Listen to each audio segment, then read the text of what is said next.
নমস্কার বন্ধুরা, আমি Priyanka. Welcome back to my channel. বন্ধুরা, আজকে আমি বানিয়ে দেখাবো পটলের খোসা বাটা দিয়ে চিংড়ি মাছ বাটা।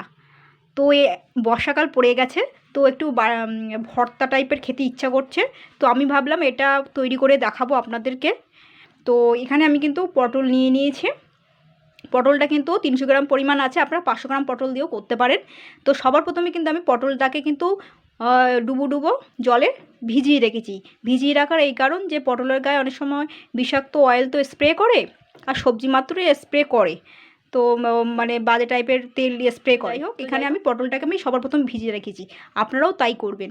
এতে কী হবে বলুন তো, যে এর পটলের গায়ে যে বাড়তি তেল বা নোংরাগুলো বেরিয়ে যাবে ভিজিয়ে রাখার পরে। এটা কিন্তু ভেজানো রয়েছে, এটা কিন্তু আমি আধ ঘন্টা ধরেই ভিজিয়ে রেখেছি পটলটাকে জলের মধ্যে। আপনারাও তাই করবেন, 1 ঘন্টা রাখলেও ভালো, তবে আধ ঘন্টা মতন রাখার চেষ্টা করবেন। আর এখানে কিন্তু আমি চিংড়ি মাছটা কিন্তু সবার প্রথমে কিন্তু ভালো করে কিন্তু ধুয়ে নিয়েছি। ধুয়ে নেওয়ার পরে, আর চিংড়ি মাছে কিন্তু বেশি নোংরা থাকে, তো ওই চিংড়ি মাছটা কিন্তু সবার প্রথমে আমি ভালো করে ধুয়ে নিয়েছি। ধুয়ে নেওয়ার পরে আমি কিন্তু এটাকে ভালো করে ছাড়িয়ে নেব চিংড়ি মাছের খোসাগুলো।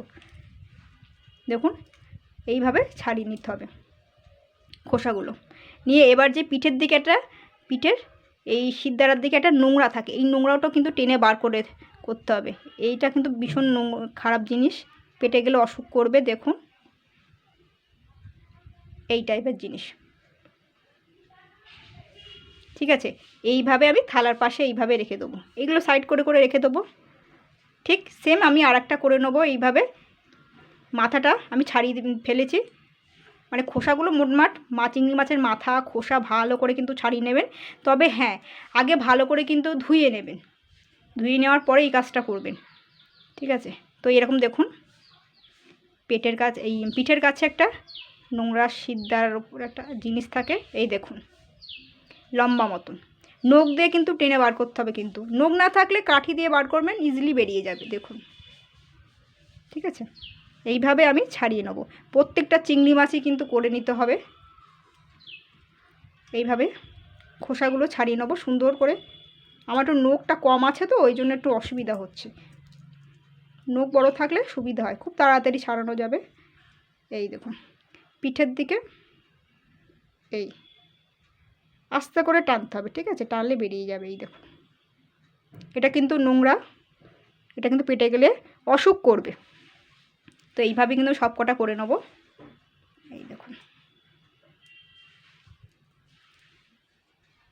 এইভাবে সব কটা করে নিতে হবে। কিন্তু যে কোনো চিংড়ি মাছ ছোটো বলুন আর বড় বলুন, গলদা চিংড়ি বলুন বাগদা চিংড়ি বলুন, সবগুলোই কিন্তু সিস্টেমে একই রকম হবে।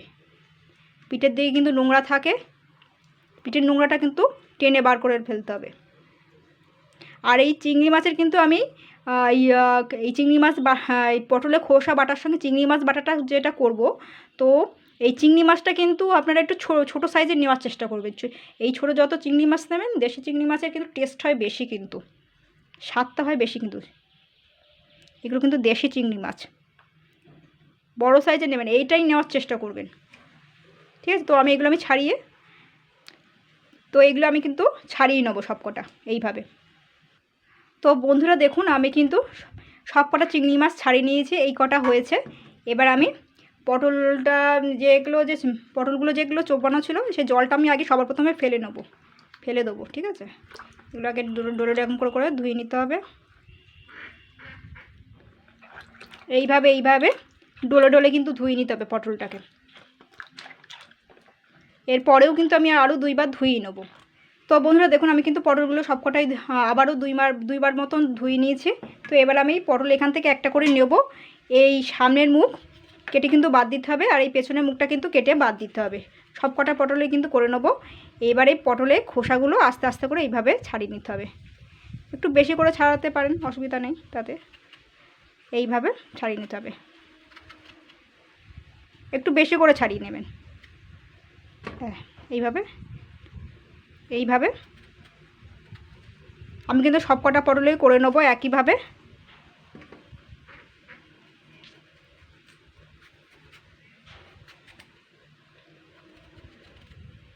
এইভাবে সব কটা করে নিতে হবে, পুরো পটলটা খোসা এইভাবে ছাড়িয়ে নিতে হবে। আমি এই ছুরিতে না কাটতে পারি না, অসুবিধা হয়, আমার বটিতে কাটা অভ্যাস, তো তো আমি বটিতেই কেটে নেবো। আপনারা যদি মনে করেন যে বটিতে কাটবেন সেটাও কেটে নিতে পারেন, আর কেউ যদি মনে করেন যে ছুরিতে কাটবেন সেটা করে নিতে পারেন। একটু বেশি করে কেটে নেবেন।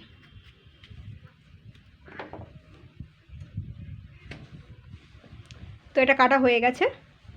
এবার আমি আর একটা কেটে করে দেখিয়ে দিচ্ছি। সামনের মুখ আর পেছনের মুখটা কেটে বাদ দিয়ে দিতে হবে। এইভাবে কেটে নিতে হবে, একটু বেশি করে কাটবেন, ঠিক আছে। ছোলাটা একটু আর কি একটু মোটা করে কাটবেন। আমি কিন্তু আমার মতন করে করছি। এবার আপনারা যদি মনে করেন যে পটলের খোসাটা একদম পুরো পাতলা করে কাটবেন সেটাও কাটতে পারেন। তো আমি কিন্তু আমার মতন করেই বানাবো।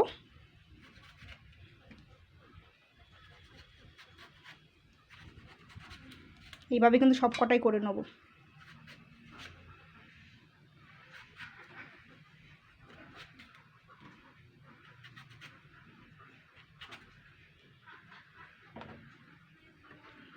এই এক্সট্রা যে এগুলো যে পটলগুলো থাকবে একটু অন্য একটা রেসিপি বানিয়ে নেবেন।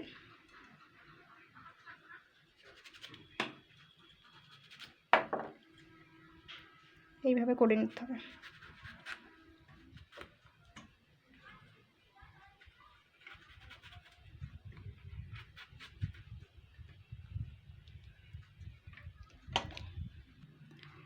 তো বন্ধুরা দেখুন, আমি কিন্তু পটলের সবকটা পটলে আমি কিন্তু খোসা ছাড়িয়ে নিয়েছি। আমি কিন্তু খোসাটা মোটা মোটা রেখেছি। আপনারা চাইলে কিন্তু একটু পাতলা করতে পারেন। আমি কিন্তু আমার মতন করেই করছি। এবার পটলের খোসাগুলো কিন্তু আমি মিক্সিতে নিয়ে নেবো, ভালো করে কিন্তু বেটে নিতে হবে। আপনারা চাইলে শিলেও বাটতে পারেন। এগুলো কিন্তু এই পটলের খোসাগুলো আগে পেস্ট করে নেবো, ঠিক আছে। এখানে এইটুকুনি ছোটো মিক্সিতেও ধরবে না এতগুলো। এটাকে আমি বেটে নেবো অল্প কটা। তো বন্ধুরা আমি কিন্তু যতটা পেরেছি আমি বেটে নিয়েছি, জল ছাড়াই। মিহি হলেও অসুবিধা নেই, তবে কিছুটা মিহি হয়েছে, কিছুটা একটু দরদরা রয়েছে, তো অসুবিধা নেই। রান্না করার সময় কিন্তু পুরোপুরিভাবে মিহি মতন হয়ে যাবে। হোক এইভাবে মিক্সিতে সব কটা করে নিতে হবে। আমি কিন্তু এবারে চিংড়ি মাছ, এই পটলের খোসা আর ওই চিংড়ি মাছগুলো একসঙ্গে দিয়ে দেবো, একসঙ্গে এবার বেটে নেব।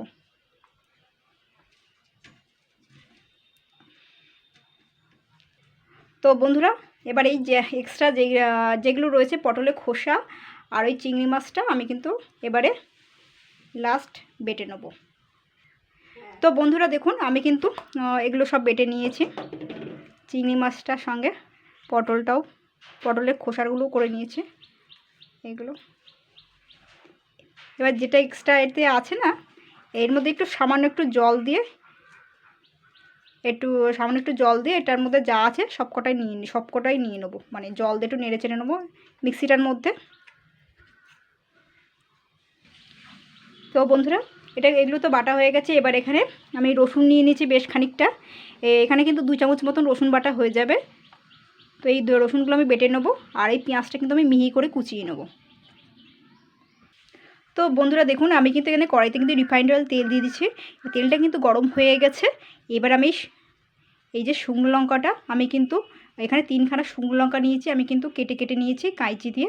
তো আপনারা এমনি শুকনো আস্ত লঙ্কাও দিতে পারেন বা গুঁড়ো ব্যবহার করতে পারেন। তো যাই হোক, এবার আমি এটাকে দিয়ে দিচ্ছি গরম তেলে। আমি কিন্তু এই শুকনো লঙ্কাটা হালকা করে লাল করে ভেজে নেব আগে। দেখুন, তো শুকনো লঙ্কাটা কিন্তু ভালো মতন পুড়ে গেছে। এইবার আমি পেঁয়াজ কুচানো আর এখানে 2 চামচ রসুন বাটাটা দিয়ে দিচ্ছি। এগুলো দিয়ে দিচ্ছি আগে। এইগুলোকে আমি 2-3 মিনিট ভালো করে নাড়াচাড়া করে নেব, জাস্ট 2-3 মিনিট।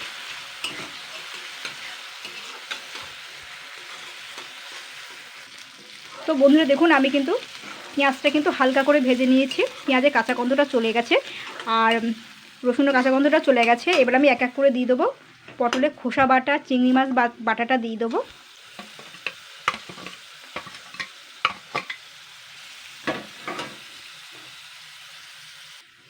আর দেবো এখানে 1 চামচ নুন, 1 চামচ চিনি আর সামান্য একটু হলুদ গুঁড়ো দিয়ে দিচ্ছি। আর এখানে একটু ম্যাগি মশলা ব্যবহার করব, এটাও দিয়ে দেবো।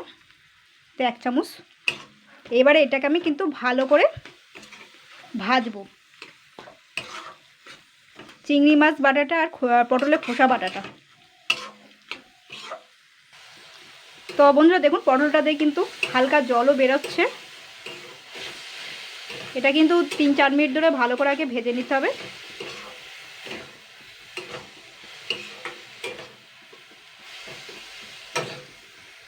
তো এটা কিন্তু ভালো করে ভেজে নিয়েছি 3-4 মিনিট।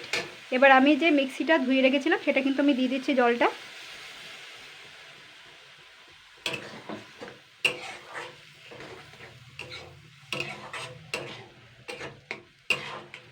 তো বন্ধুরা দেখুন এটা কিন্তু জলটা শুকিয়ে গেছে আর এটা কিন্তু হয়েও গেছে। তো আমি কিন্তু এবারে একটি প্লেটে তুলে নেব। দেখতেই পাচ্ছেন কড়াইতে কিন্তু লেগে লেগে যাচ্ছে। আর নামানোর আগে একটুখানি নুন মিষ্টিটা দেখে নামাবেন,